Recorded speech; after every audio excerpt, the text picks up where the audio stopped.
welcome to this Black History Month conversation being hosted by Pride in Our Workplace. And I'm Jonathan Allen. I'm a proud member of the board of directors, and I have the distinguished honor to be in conversation today with Mr. Keith Marion, who is head of workplace diversity, equity, and inclusion for Point 32 Health. And this is about to be what I think an outstanding conversation. So before we dive in too far, y'all say hello to Keith, and Keith, say hello to everybody. Hello, everybody. It is a pleasure being here today. For as Jonathan said, will be an extremely insightful and fruitful conversation. I'm excited to be here.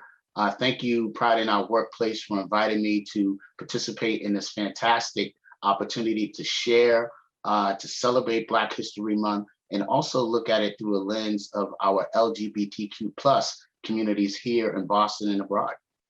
That is spot on, and I would be remiss if we did not also say thank you to Point 32 Health and Keith for your leadership as being a sponsor, supporter of Pride in Our Workplace and the important work that we're doing. It would not be possible, even this conversation would not, if it wasn't for the support of our sponsors and partners. And so we really appreciate the investment that you're making, not only into our organization, but by way also into your own workforce, making it more diverse, more equitable, more inclusive. So thank you very much. Oh, thank you for saying that, Jonathan. And, you know, at Point 32 Health, we think that it's our responsibility to give back to the community in this way. Our sponsorship of organizations like Pride in Our Workplace is core to what we do. We really think about being present in the communities that we serve, and great organizations like Pride in Our Workplace help us to do that more effectively, more efficiently, and dare I say, more directly. Yeah, that's so powerful and that's so important. And so that leads us to this dynamic conversation that we're about to have. And for everyone who's watching, we are focusing on complex relationships and the impacts that they have on one's lived experience at individual and community levels. And our hopes today and aim is to offer insight that strengthens intercommunal collaboration and celebrates the significant contributions that Black LGBTQ plus people make toward our collective progression. And so with that, Keith, it is Black History Month, but what does Black History Month mean to you, and why is it important to acknowledge the contributions of African Americans in this country? Well, Jonathan, you know, first I'll say this year marks the 46th annual national recognition of Black History Month, and the significance of Black American achievements in our country and history. Since 1976, every US president has designated February as Black History Month and has endorsed a specific theme. And for 2022, the theme of Black health and wellness aligns really well with the mission and purpose of our organization, but it also highlights the importance of really thinking about health equity more generally. And if you think about the legacy of Martin Luther King and us thinking about the importance of celebrating Black African-American culture here in Boston, I think it's safe to say that in addition to the justice and equity missions and messages that we all know so well, I think it's safe to say that Dr. King would also be speaking as vigorously and fervently about health equity in today's environment, given especially the impacts of COVID-19 on our Black and Brown communities disproportionately, and also just thinking about the environment of unrest that we've experienced over the last couple of years, and to be quite honest, historically.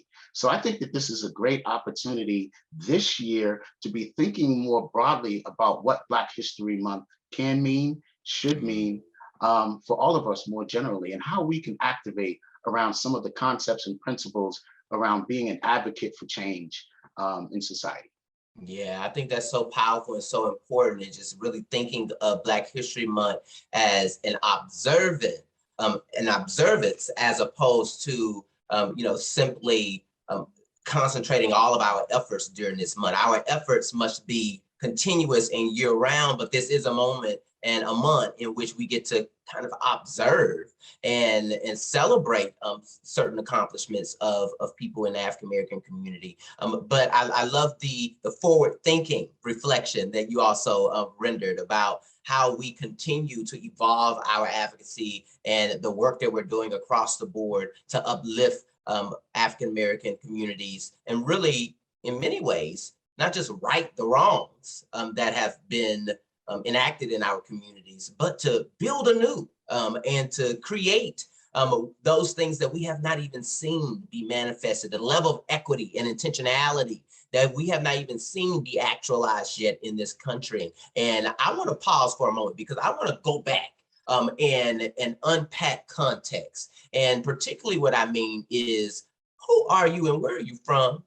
Because I think it's really important that people understand the perspectives and that is guiding people's interpretations and the way that they navigate the world. I tell people all the time that a way a person thinks or the way that a person interprets something is always influenced by where they were raised, what kind of environment they were raised in, the circumstances that they encountered as they've evolved and developed over time. So I really think it's important and would be helpful for the audience to understand a little bit more about you and what has influenced your values and your perspectives in life. Jonathan, thank you for that question, because my background is one of the things that drives me today and really fuels the work that I do every day as a DE&I practitioner and leader. And let me just start by saying I'm born and raised in Boston. Had the opportunity to leave Massachusetts and attend an HBCU, Virginia State, and also Lincoln University, just outside of Philadelphia. Hey, now let's go Lions. Hey, so let me go ahead and tell you there, that's what one thing we have in common. I'm a graduate of Grambling State University. So HBCU thing, we have it. Oh my goodness, man, that was where my son was going to head after graduating high school in 2020. Wow. But we all know the delays that many of our youth had in attending school during the pandemic and in the height of that. So hopefully he'll make his way down there to also join you as a Grambling alum. Yes. So as I said, born and raised in Boston. I'm from Roxbury. I now live in Dorchester with my fabulous wife and my son. We intentionally purchased a home so that we can stay in the communities that we have taken so much from and have the opportunity to give back to it.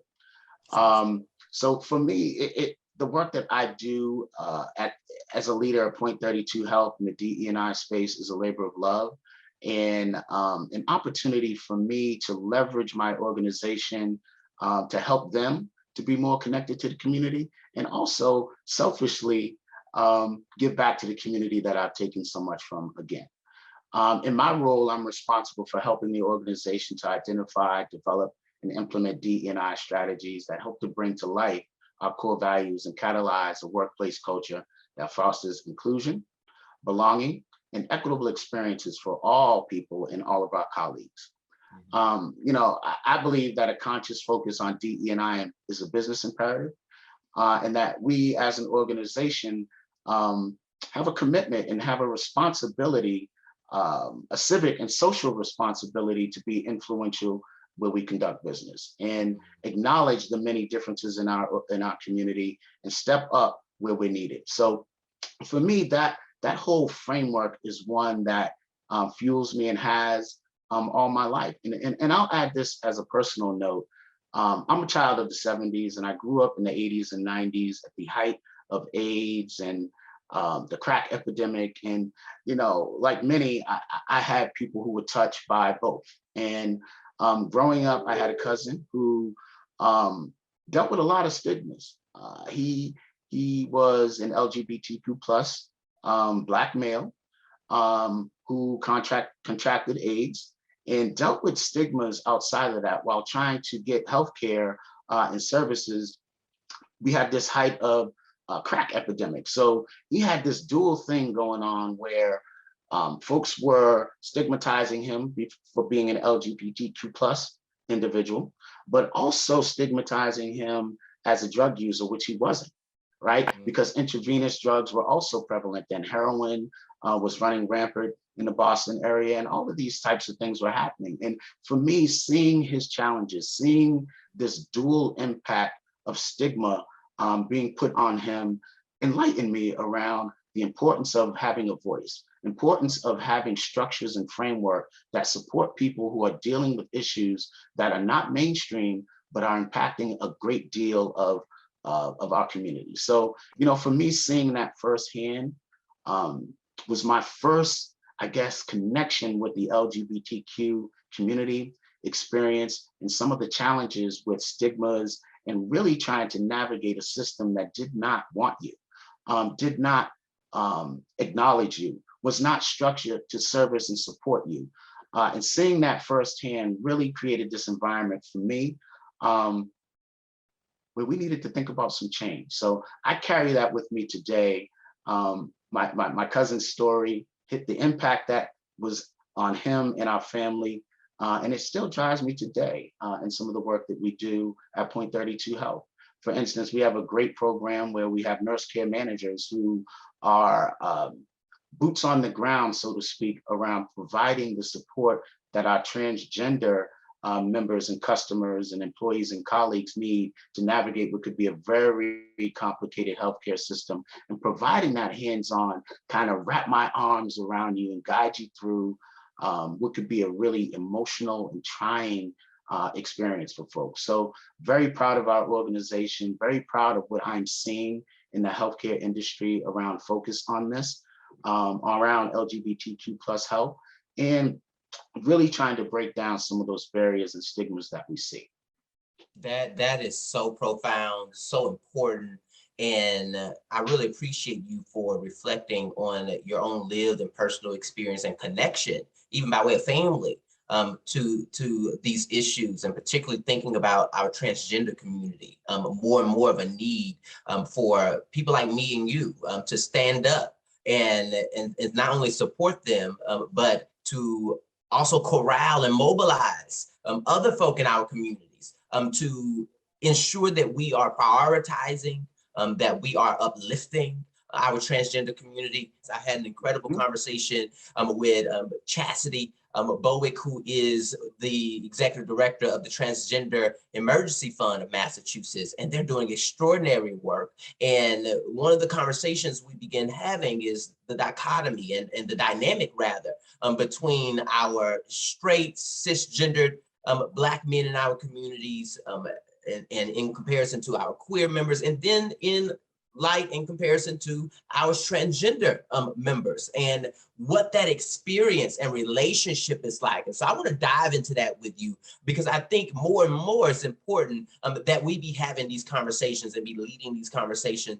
And I really appreciate that you in your own personal life have been able to unpack maybe even things that you had initially thought about not only yourself, but the way in which men are supposed to navigate the world and act and behave and present ourselves. And all of that has to be shaken up. All of these, what we consider social constructs, have to be shaken up because they are dehumanizing, they are oppressive, and they're leading to so much diminished quality of life for members of our communities. And so let's unpack that a bit. I had a friend a few years ago tell me that he, as a straight Black man, and that me as a queer Black man, that I did not have it harder than him, navigating the world and navigating life. And it really did create, at the moment, a rift and a challenge in our relationship, because here I am saying,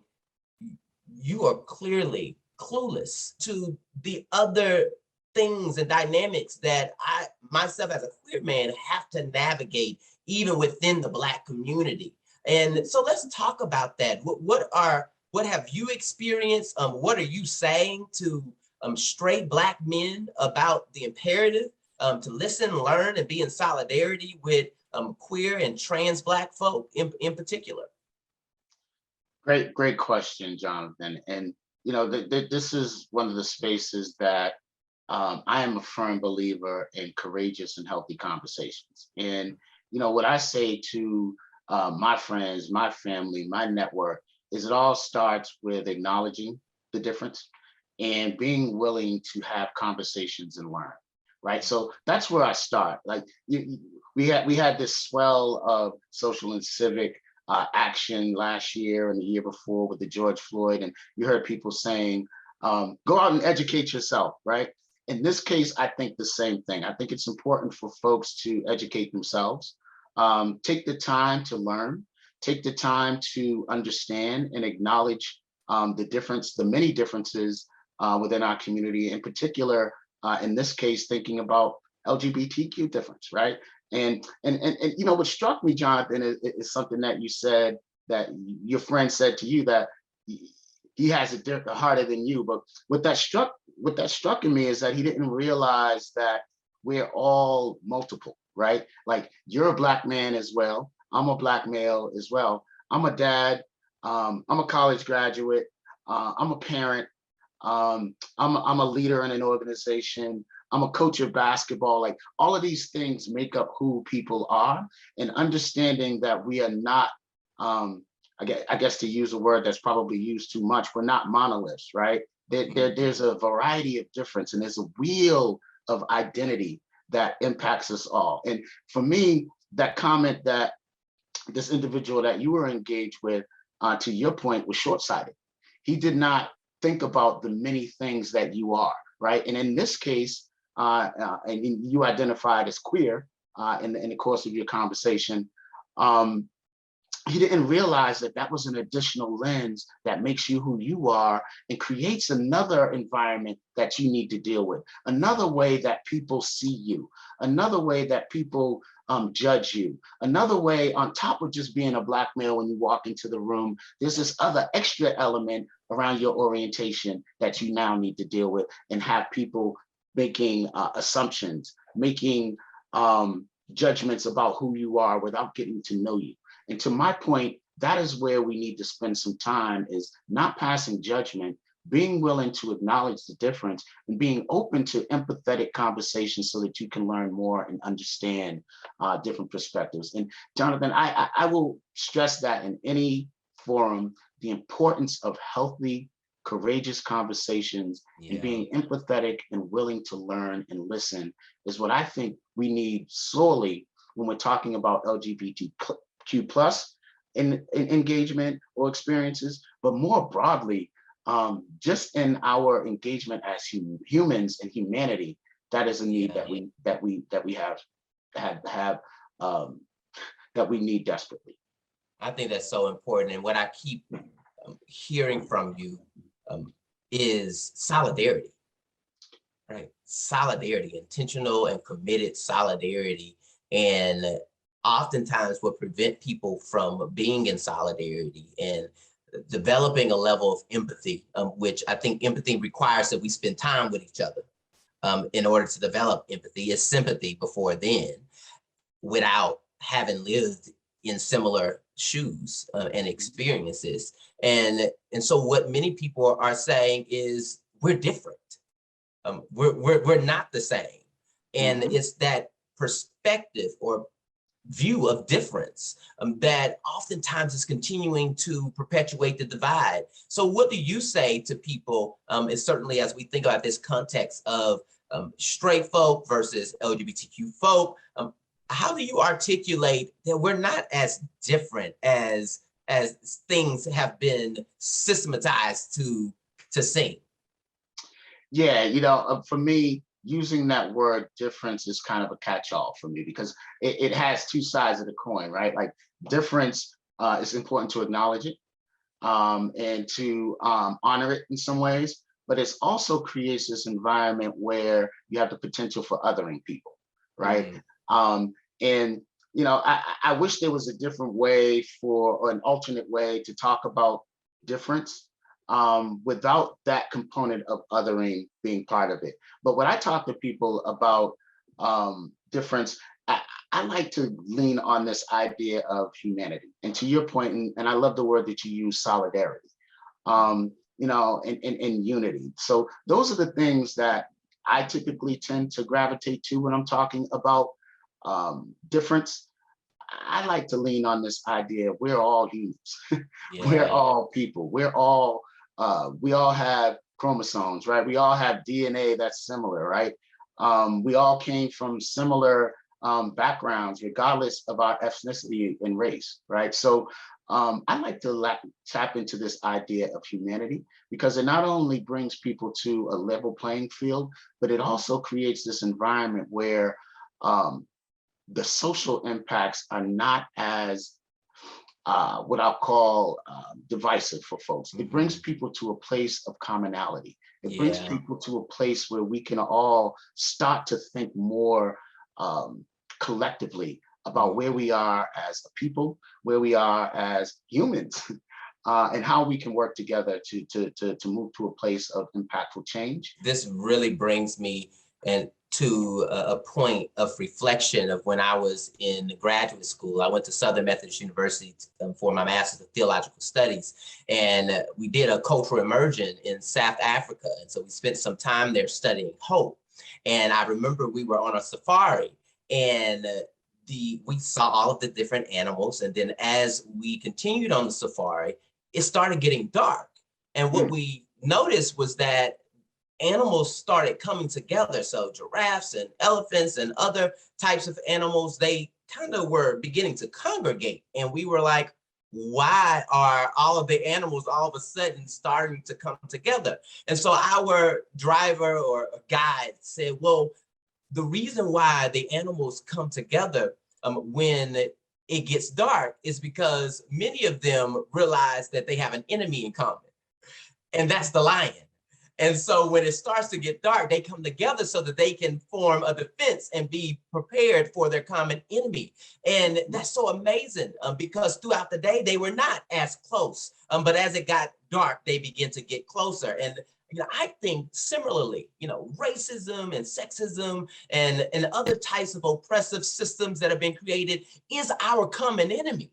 And in fact, why we should band together and stick together irrespective of our differences, it has to be the mantra. It has to be the mandate that we get together when it gets dark, because we have a common enemy that seeks to divide us, that seeks to destroy us. And oftentimes in my conversation, even with Beth Chandler earlier, we talked about how people are trying to hold on to little bits of power out of fear that if they lose any, if they change any, if they evolve any, that they won't have the privilege that they've been accustomed to. But would you dare say that there has to be a shifting of our mindset around power? oh, certainly. We certainly should be shifting our mindset around power. I think that, you know, power shows up in a lot of ways and people internalize it and exercise it in different ways. And, you know, we have an opportunity to use power in a different way. And what we've seen in the past is that people use it to individualize folks Mm, instead of building community around it. And I would love to see us shift that narrative and folks who have the power um, be empowered to share it with others and mm, in a way that builds community and brings others together. And I, I'm excited about the opportunity to do that, but I haven't seen us working enough towards that. And you know, yeah. I don't have the answers, and I think that that's a question for us all to have some discussions and collaboration opportunities around. But it is certainly a point of need and for us to address. And power, again, um, who has the power is also something that we need to talk about, right? Yeah. Right now, we see a system where the power is not equally distributed, and the folks who don't have power are the ones who are being most impacted. And we need to shift that narrative to empower the folks who are being impacted the most, listening to their voices and activating around what those voices are telling us. And Mm. we haven't done that effectively enough in a lot of different sectors and arenas. And I think that there's a need for us to build community around that. I think that's so important. And I think it necessitates the need to unpack a little bit, what is power? What is power in the first place? How do you define power? So I define power as the ability to impact others, the ability to affect change, the ability to, in some way, steer narrative, and also create perspective for others, right? Like it takes away some of the ability of others to determine who they are, what they are, how they show up. It dictates to others how they show up in their place in the world. And I think that there's an opportunity for us to empower people to dictate that themselves. And we've got a system where, sadly, our nation is built on individuality, right? We've got a constitution that says we the people, but in reality, we operate as I the people. And people utilize that power of individuality in ways that are not conducive to collective effort. And that's a piece that really gets me kind of juiced around opportunity. I definitely agree that power lends influence. And I think sometimes we don't understand the degree to which influence is structuring and dictating how everything is working. And that influence is at all kinds of levels. I mean, you have political influence. I mean, you have local familial influence, people in their families. Like my grandmother is influential in my family, as is the case with many people's families. And that influence and that power is manifested in so many different ways. And as is leadership, manifested in so many different ways. And I am hopeful that as we continue to even see more and more mobilization around equity. I know in 2020, we saw with the murder of George Floyd, so many people step up and say, wait, something got to give. Something has to change. We have to shift the tides here. And many companies were at the forefront of making those claims and commitments to DE&I like never before. And many people are asking the question, was that saving face? Is that performative? Are companies really committed as they have said that they are? Was it just a point in time? Has the needle moved? Has progress been made? What do you say to that? Where are we in 2022 in comparison to 2020? What progress have you seen be made across the board? And maybe even speak a little bit more to what you're even seeing in your own workforce. Yeah, Jonathan, sadly, I haven't seen much change. And to your point, we saw a lot of companies and corporations and organizations be performative around taking stances and utilizing their voice in some ways to self-serve their organizations and not necessarily serve their constituency, their colleagues, their employees, their communities that they serve, their environments. It was more about staying afloat from a business perspective, making sure that you didn't get pounded for not utilizing your voice, for not standing up and saying something. And, sadly, those organizations have kind of dwindled off, right? Are they still out speaking in the way that they did?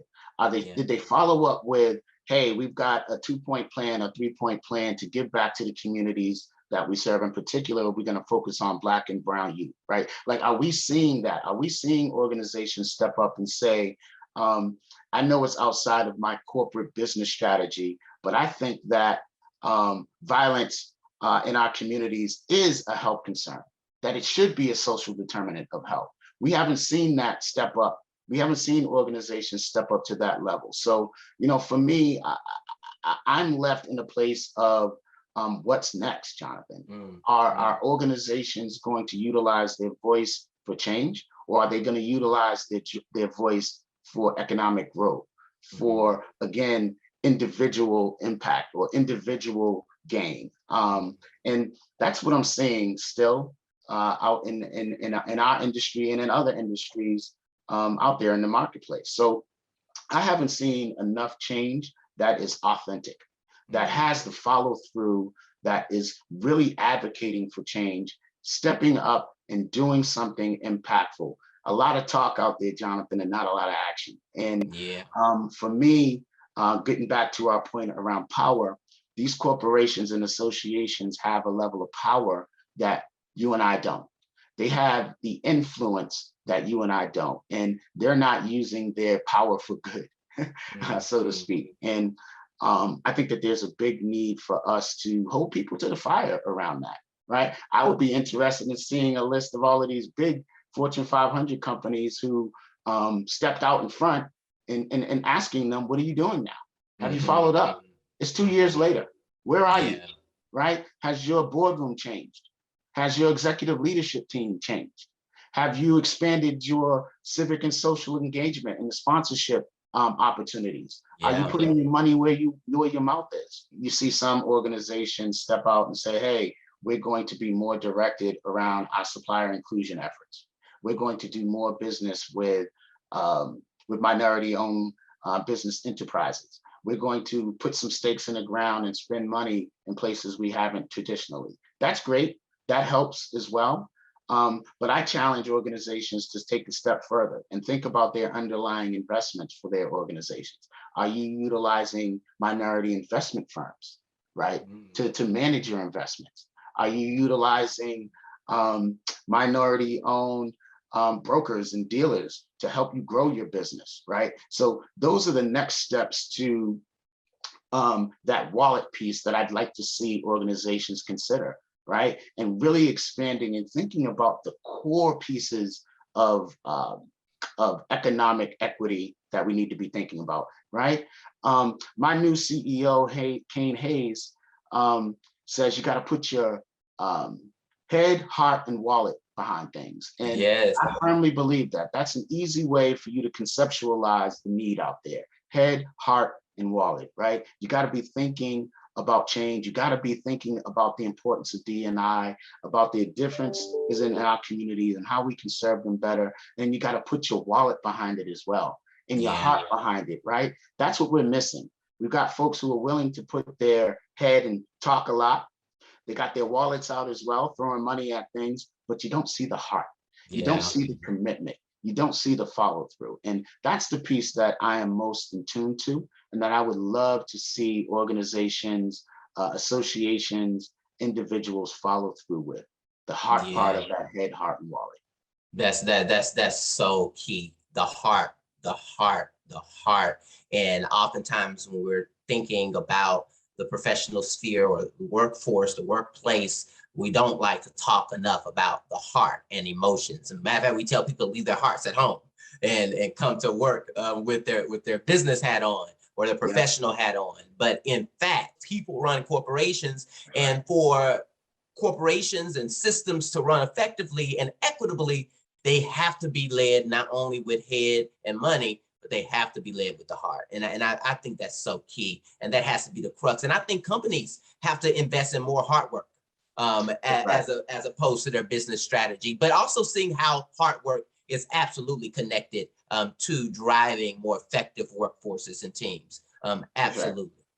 And when you're thinking about hard work, you've seen this shift or this addition of this idea of belonging, right? So belonging is really the evolution of inclusion, right? So we've created this environment where organizations and people, and we're all focused on being inclusive, giving people a seat at the table, providing an opportunity to hear voices, right? But the second piece is belonging is, now that you have a seat at the table, right? What is that experience like for you? Are you able to grab the menu and say, I want to pick these things, right? So not only are you at the table, you get the menu and you have an opportunity to order the appetizer for the table, right? Like, those are the things that we need to move towards, that will be really impactful change opportunities for people and give us an opportunity to be thinking more broadly about how do we get to that heart piece, right? How do we expand belonging to not be just experiential, but also be impactful around emotional, around personal things that really matter to people, and allow them to be authentic, not only professionally, but personally in the workplace environment. And that's what's going to drive us to being innovative as companies and organizations, and being innovative about the way we think about opportunities for change. And so what is your hope for the future? What do you see innovative happening to propel us in the future? what's really exciting is the different conversations that are happening around LGBTQ health and the LGBTQ plus community overall. And recently, I've been really excited about conversational shifts to more of a focus around identity and acknowledging the difference within people. And for me, that's a really strong piece of what I'm seeing happening in our environment these days. And getting connected with people and having those tough dialogues is one of the ways that we can all move towards impactful change, regardless of what the topic is. But in particular, when I'm thinking about LGBTQ experiences, that ability to be what I call, and there are a lot of different forms, there are actually 5 forms of allyship, but I like to think of an additional form of allyship that I like to think about as collaborative allyship, right? And stepping up into the space where you're being more of an advocate for change, right? Not just standing behind and pushing forward, but standing beside folks and really experiencing what is impactful for them, internalizing that and thinking empathetically about how you can affect impactful change or be supportive in that, right? Like we can't be everything all the time to everyone, but we can always be something to someone sometime. And I think that that's important for us to really connect to, that we all have the power to be advocates in our own ways, but it's important to have those conversations and be open to that different perspective and leverage that as a way for you to learn more, have more constructive conversations and dialogue around where there's opportunity, and be willing to make impactful change and effort towards those issues. All right, Keith. So before we close, let's do a little fun lightning round of Black History Month version. And I'm thinking about, what's your favorite movie? Wow. My favorite movie all time, or my favorite? Let's say African-American influence movie. Oh man. So as you heard, I kind of gave away my age. So I still like movies like Friday, man. Yes. Yes. Okay. So what's your favorite song or your favorite artist? So my favorite song or favorite artist. Wow, that fluctuates. But I gotta say that my favorite artist all time is my man Marvin Gaye. And my reason for that is it's a personal thing. It was actually the first 45 that I actually bought, and it was a gift from my mom for her birthday. What is your favorite soul food or African-American influenced cuisine? Oh man, it's got to be fried chicken all day. Yes. You hit me with a nice Southern fried chicken with the right spices in it. I'll eat that all day, brother. And for me, I prefer the chicken wings. Right? You like the chicken wings? Oh yeah, I like the wings. The whole wings too. You got to pull that thing apart. I even eat that little pointy thing. Right at the tip. Oh yeah, I eat the little pointy part, bro. I take it all the way back to my roots back in Georgia, man. Oh, that's so amazing. That's so amazing. All right, so what's your favorite game? What games do you play? Board games or more? I'm trying not to influence you any particular way. I'm just trying to wait to see if you're gonna say you like to play spades. Oh man, I'll take you to the house on spades, man. Come on. And we call it Boston here. We run the Boston on you when we get the 10 books, man. That's what they call it. I love spades, and I also love a more traditional Black game, whist, that I grew up playing with my family. Yeah, bid whist. When you get set with the trumps are, with the trump cards are, when you grab the kitty. So yeah, spades and whist are staples in my family.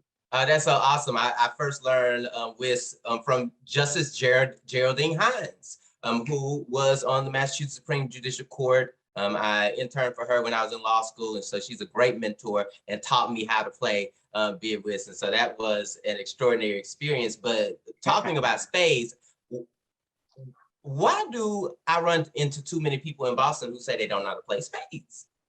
I don't know. That's a problem.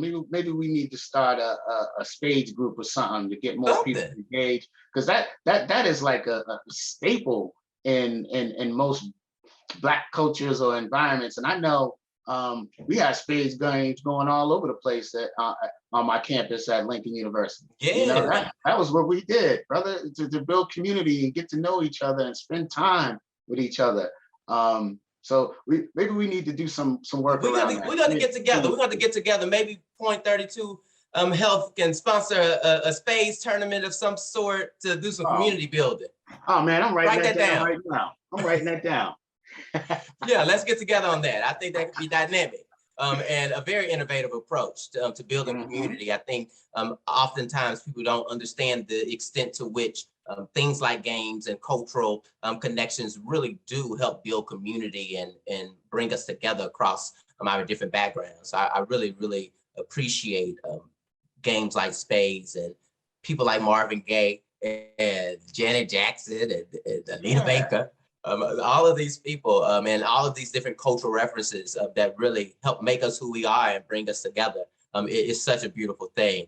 And so I really, really appreciate you. I think this has been such a dynamic conversation, so empowering, so impactful, and I hope enlightening as it has been for me. I hope for so many other people and those who are watching that you are really taking advantage of what you've heard today and that you pass this on. Don't just watch it, share it, like it, and ensure that we're circulating this important information and dialogue to our communities. And so Keith, before we get ready to leave, how can people continue to stay engaged with you? What's pressing on your plate right now that you'd like people to know about the work that you're doing? Exciting time for us at Point 32 Health. We are fortunate to have the new CEO join our ranks. In addition to that, a new leadership team and a new structure and a new face on our leadership team. So we are very proud that we now have a Black CEO. We have a Black COO. Yes. We're doing big things. We have a Black executive vice president of commercial markets. We have a Black chief of staff. We are really putting our money where our mouth is. So I encourage folks to stay in contact with me and my organization on social media.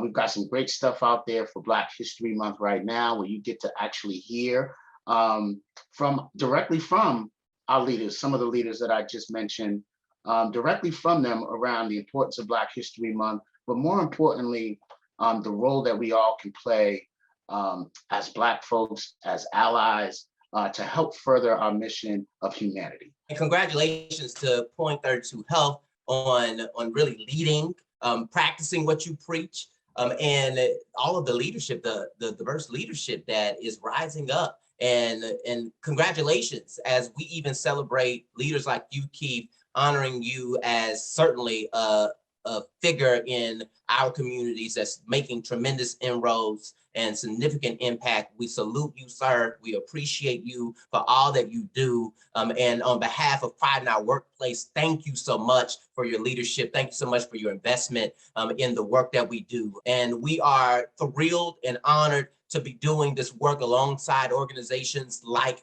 Point 32 Health, like you, Keith, and we really are looking forward to continuing to make tremendous inroads and change for the greater good. And so thank you. Happy Black History Month to everybody. And if there's anything that you take away today, take away solidarity, take away gratitude, take away hope, and innovation like never before to produce the kind of equitable societies that we so desperately need now and forevermore. And so congratulations and thank you so much, Keith, once again. This has been a dynamic conversation and we're going to follow up on that spades game.